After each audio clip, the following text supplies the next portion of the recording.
మనకెప్పుడైనా వేలు తెగినప్పుడో, ఆటల్లో గాయం తగిలినప్పుడో రక్తం కారటం గమనించే ఉంటాం కదా.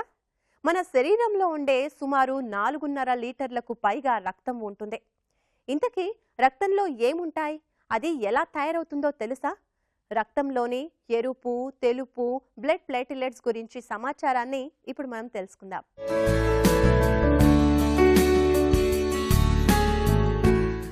మన ఎముకలలో ఉండే బోన్ మారో అనే గుజ్జు వంటి పదార్థాన్ని ఉపయోగించి ఎర్ర రక్త కణాలు, తెల్ల రక్త కణాలు, ప్లేట్లెట్లు తయారవుతాయి. శరీరంలోని ధమనులు, సిరలలో ప్రవహించే ఎర్రని ద్రవమే రక్తం. ఇది ద్రవరూపంలో ఉన్న శరీర నిర్మాణ కణజాలం. శరీరంలో ప్రతి అవయవంలోని ప్రతి కణజాలానికి ఆక్సిజన్ను రక్తమే అందిస్తుంది. అలాగే కణజాలాల నుంచి కార్బన్ డయాక్సైడ్ను స్వీకరిస్తుంది. రక్తానికి మరో ప్రత్యామ్నాయం లేదు. దీనిని ఉత్పత్తి చేయలేం. కానీ దాతలెవరైనా ఉంటే వారి నుండి తీసుకుని అవసరమైన వారికి ఎక్కించవచ్చు. శరీరం బరువులో 7 నుంచి 8% బరువు రక్తానిదే. శరీరంలో main role of RBCs is supplying oxygen and nutrients through haemoglobin అనమాట. హిమోగ్లోబిన్ అనే మాలిక్యూల్ ఉంటుంది. అది గ్లోబిన్, ఐరన్ కంటెంట్ ఉన్న మాలిక్యూల్. అది రెడ్ బ్లడ్ సెల్స్లో ఉంటుంది. సో దానివల్ల మూల ఉన్న టిష్యూస్కి, మూల ఉన్న సెల్స్కి కూడా ఆక్సిజన్ సప్లై అవుతుంది. డబ్ల్యూబీసీస్ ఆర్ తెల్ల రక్త కణాలు అనేవి వైట్ బ్లడ్ సెల్స్. ఇవి మెయిన్గా ఇవి కూడా బోన్ మారోలో ప్రొడ్యూస్ అవుతాయి. వీటికిను ఎర్ర రక్త కణాలకి ఒకటే కామన్ ప్రికర్సర్ ఉంటుంది, కానీ డిఫరెంట్ స్టిమ్యులేటింగ్ ఫ్యాక్టర్స్ వల్ల అవి విభజింపబడతాయి.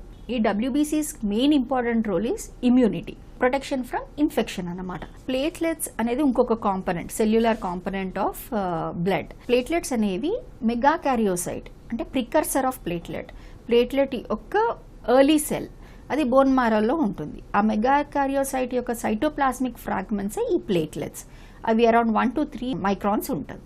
టిష్యూ ఇంజరీ అయినప్పుడు ఈ ప్లేట్లెట్స్ చాలా ఇంపార్టెంట్. ఎక్కడైనా బ్లీడ్ అవుతున్నప్పుడు, టిష్యూ ఇంజరీ అయినప్పుడు ఈ ప్లేట్లెట్స్ వెంటనే అక్కడ రెస్పాన్స్ వచ్చి అవి అక్కడికి అగ్రిగేట్ అవుతాయి. ఆ ఎండోథీలియం డ్యామేజ్ అయినప్పుడు వెంటనే సిగ్నల్స్ ప్లేట్లెట్స్కి వెళ్తాయి. ఆ ప్లేట్లెట్స్ వెంటనే అక్కడికి అగ్రిగేట్ అయ్యి ఎండోథీలియంకి ఎడెషన్ అవుతుంది. ఎడెషన్ అంటే ప్లేట్లెట్స్ అతుక్కుంటాయి, ఒక క్లంప్ కింద ఫామ్ అవుతుంది.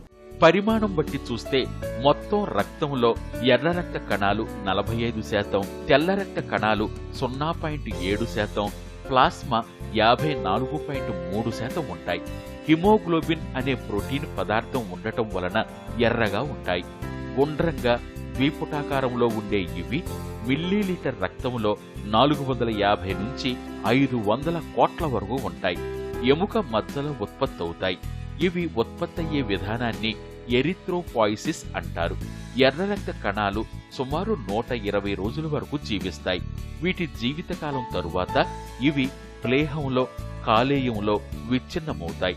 శరీరానికి అవసరమైన ఆక్సిజన్ సరఫరా చేయటం, అంటువ్యాధులను కలుగజేసే సూక్ష్మ క్రిములతో పోరాడటం, గాయాలైనప్పుడు రక్తం కారడాన్ని ఆపడం వంటి పనులు చేస్తుంది.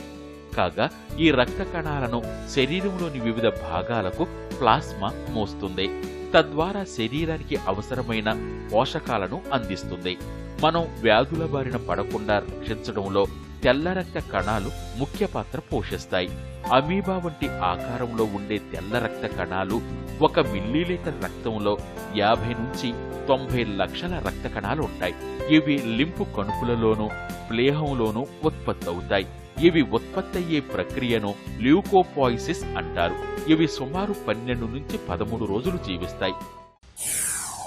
ఆర్బీసీస్ అప్రాక్సిమేట్ గా 4.5 to 5.5 million per cubic millimetre ఉంటాయి. అంటే 4.5 to 5.5 మిలియన్ పర్ ఎంఎల్ అని అంటాము. సో 4.5 మిలియన్ కన్నా తక్కువ ఉన్నప్పుడు అది మనం ఎనీమియా అని అంటాము. వాటి కాజెసే ఈ రెడ్ సెల్ మెంబ్రెయిన్ డిఫెక్ట్స్ కానీ, లేదంటే పౌష్టిక ఆహారం సరిగ్గా తీసుకోకపోవటం కానీ, విటమిన్ B12 డెఫిషియన్సీలో, ఐరన్ డెఫిషియన్సీలో ఎనీమియా రావచ్చు. అలాగే ఆర్బీసీ కౌంట్ ఎక్కువ ఉన్నప్పుడు దాన్ని పాలిసైథీమియా అంటాం. పాలిసైథీమియా అనేది బోన్ మారోలో ఒక డిసీజ్ వల్ల కూడా పాలిసైథీమియా రావచ్చు. అది మైలోప్రొలిఫరేటివ్ డిసీజ్లో పాలిసైథీమియా వీరా అని అంటాం. డిఫరెంట్ ఇంక్లూజన్స్ కూడా చూస్తాం. ఈ రెడ్ బ్లడ్ సెల్స్లో మనం డిఫరెంట్ ఇంక్లూజన్స్ చూస్తాం. లైక్ హీన్స్ బాడీస్, పాపెన్ హీమర్ బాడీస్, ఇవన్నీ టెక్నికల్ టర్మ్స్. ఇవన్నీ డిఫరెంట్ పాయిజనింగ్స్లో, డిసీజెస్లో మనం చూడగలుగుతాం. లెడ్ పాయిజనింగ్లో బేసోఫిలిక్ స్టిప్లింగ్ అంటాం. అది మనం ల్యాబ్లో పరీక్ష చేసినప్పుడు పెరిఫెరల్ స్మియర్లో రక్త కణాలని మనము స్టెయిన్ చేసి మైక్రోస్కోప్లో చూసినప్పుడు ఇవి పలు విధాలుగా స్టెయినింగ్లో కనపడతాయి.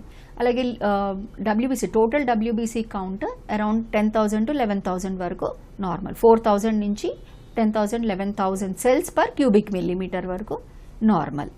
ప్లేట్లెట్స్ అనేవి 1.5 to 4 lakhs per cubic millimetre వరకు నార్మల్. 4 to 4.5 వరకు కూడా నార్మల్ కింద కన్సిడర్ చేస్తాం. శరీరానికి ఏదైనా గాయమైనప్పుడు వెంటనే రక్తం గడ్డకట్టుకుపోతే రక్తస్రావం జరగదు. అలా జరగని పక్షంలో రక్తం విపరీతంగా బయటకు పోతుంది. రక్త ఫలకాల సంఖ్య 50,000 కంటే తగ్గకూడదు. మరి 20,000 కంటే తగ్గితే ప్రమాదం ఏర్పడుతుంది. 1 మైక్రోలీటరు రక్తంలో ఇవి 1,50,000 నుంచి 4,50,000 వరకు ఉంటాయి. రక్తం గడ్డకట్టడంలో వీటి పాత్ర చాలా ప్రధానమైంది. ఉండవలసిన దానికన్నా తక్కువ ప్లేట్లెట్లు ఉండడాన్నే థ్రాంబోసైటోపీనియా అంటారు. ప్లేట్లెట్స్ సరిగ్గా ఉత్పత్తి కాకపోవడం లేదా పెద్ద సంఖ్యలో క్షీణించిపోవడం కారణంగా థ్రాంబోసైటోపీనియా వ్యాధికి గురయ్యే అవకాశాలుంటాయి. ఇవి ఎక్కువగా ఉన్నా తక్కువగా ఉన్నా శరీరంలో సంబంధిత వ్యాధి ఉన్నట్లే.